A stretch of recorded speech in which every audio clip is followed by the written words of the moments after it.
Olá, boa tarde a todos. Gostaria de convidar você para uma reflexão de algo que Deus tem falado no meu coração nesses últimos dias, especialmente em relação a toda essa turbulência que está acontecendo agora no Brasil de Covid-19. A gente tem um sério problema político e isso acaba acarretando em muitas ideias de partidos, de políticos, do que está acontecendo, se é real ou não é. E eu fiquei pensando qual nesse momento o nosso DNA como cristão, aquilo que nós temos, onde a gente pode se assegurar que é a pedra angular, que é a rocha chamada Jesus Cristo. E gostaria de ir para o texto de 1 Pedro, capítulo 2, gostaria de dar uma lida rápida para que a gente pudesse que eu pudesse trazer essa reflexão para você nesse momento todo de pandemia e crise que a gente vive nesse país. 1 Pedro, capítulo 2, a partir do versículo 1, gostaria de ler assim: Portanto, livrem-se de toda maldade e de todo engano, hipocrisia, inveja e toda espécie de maledicência. Como crianças recém-nascidas, desejem de coração o leite espiritual puro, para que por meio dele cresçam para a salvação. Agora que provaram que o Senhor é bom, à medida que se aproximam dele, a pedra viva, Senhor Jesus Cristo, rejeitada pelos homens, mas escolhida por Deus e preciosa para ele. Vocês também estão sendo utilizados como pedras vivas na edificação de uma casa espiritual, para serem sacerdócio santo, oferecendo sacrifícios espirituais aceitáveis a Deus por meio de Jesus Cristo. Pois assim é dito na Escritura: Eis que põe em Sião uma pedra angular, escolhida e preciosa, e aquele que nela confia jamais será envergonhado. Portanto, para vocês, os que creem, esta pedra é preciosa, mas para os que não creem, a pedra que os construtores rejeitaram tornaram-se a pedra angular, e a pedra de tropeço e rocha que faz cair. Os que não creem tropeçam, porque desobedecem à mensagem, para que também foram destinados. Vocês, porém, são geração eleita, sacerdócio real, nação santa, povo exclusivo de Deus, para anunciar as grandezas daquele que os chamou das trevas para a sua maravilhosa luz. Antes vocês nem sequer eram povo, mas agora são povo de Deus. Não haviam recebido misericórdia, mas agora receberam. É interessante nesse texto, como Pedro fala, vocês são geração eleita, sacerdócio real, nação santa, povo exclusivo de Deus.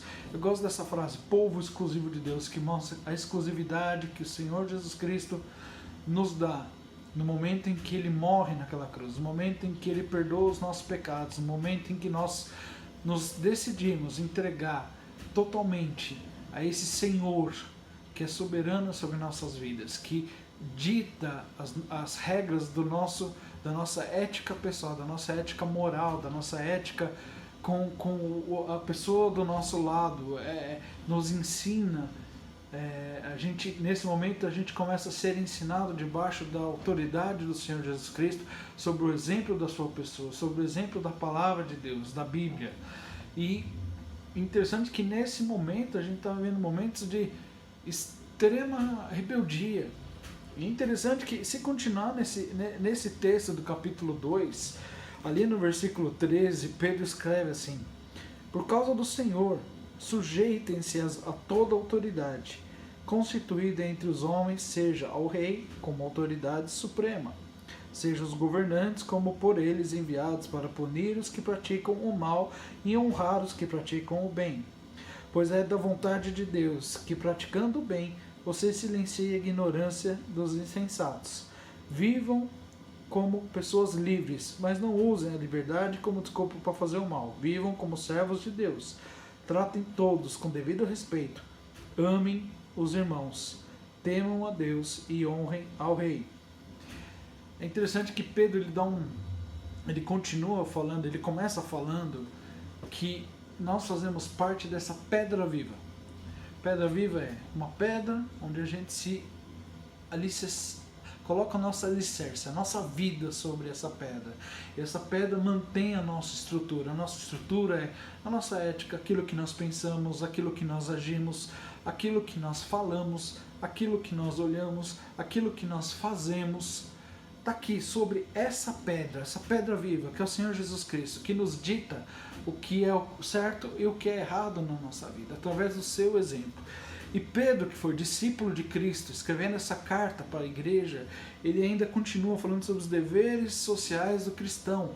Ou seja, Pedro nos aconselha a respeitar as autoridades. Não é um momento agora de nós olharmos e apontar o dedo e falar assim, o governador do estado tal está errado, ou o presidente da república está errado. Oh, vejam, que vídeo desastroso, que reunião desastrosa. E nós temos que pensar que, quando Pedro escreve aqui, vocês são geração eleita, povo exclusivo de Deus. Nós somos comandados pelas regras, pelas leis de Cristo. E Pedro nos ensina isso, que nós também devemos, que como amamos a Deus, amamos a Cristo, faz parte desse pacote respeitar as autoridades. Respeitar as autoridades não é falar mal da autoridade, não é a gente condenar uma autoridade falando tomara que vá para aquele lugar, tomara que seja condenado, tomara que seja preso. Nós temos que tomar cuidado porque a nossa boca professa muitas coisas, e no meio dessas coisas que nós professamos, acabamos condenando as pessoas que estão a nosso favor. E Pedro fala, ao final, ame aos irmãos, no versículo 17. Tratem todos com devido respeito. Amem os irmãos, temam a Deus e honrem o rei. Nós temos que temer a Deus. E quem teme a Deus está aqui, alicerçado nessa rocha, que é o Senhor Jesus Cristo, que nos convida a fazer a diferença. Nós não podemos ser pedra de tropeço. No comecinho do capítulo 2, Pedro fala, portanto, livre-se de toda maldade, de todo engano, hipocrisia, inveja e toda espécie de maledicência. Como crianças recém-nascidas, desejam de coração o leite espiritual puro. Onde a gente pode encontrar esse leite espiritual puro? Aqui, na Palavra de Deus. A Palavra de Deus nos ensina a buscar esse leite puro, a se alimentar desse leite. Então eu quero te convidar nesse momento, volta lá atrás, encontra todas as suas estruturas de ética moral, de ética pessoal, de ética de atitudes, daquilo que fala, da onde olha, do que pensa, para que obedeçamos em fazer a diferença. Pedro nos convida para que nós façamos a diferença. O Senhor Jesus Cristo nos convida para fazer a diferença, quando Ele diz, ide por todo mundo, pregai o Evangelho a toda criatura e batizai em nome do Pai, do Filho e do Espírito Santo. O meu convite, minha reflexão, é que você possa voltar a se alimentar desse leite puro e fazer a diferença aonde você está. Teus vizinhos, a tua família, dentro da tua casa, fora da tua casa. Que o Senhor abençoe a cada um de nós. Nesse momento de crise, a gente possa lembrar que tudo na vida tem um começo, um meio e um fim. E isso vai passar. E o motivo disso passar nos dá a entender que nós não podemos desistir. Nós não podemos esmorecer. Nós temos que fazer a diferença. Que Deus te abençoe. Um grande abraço e até o próximo vídeo.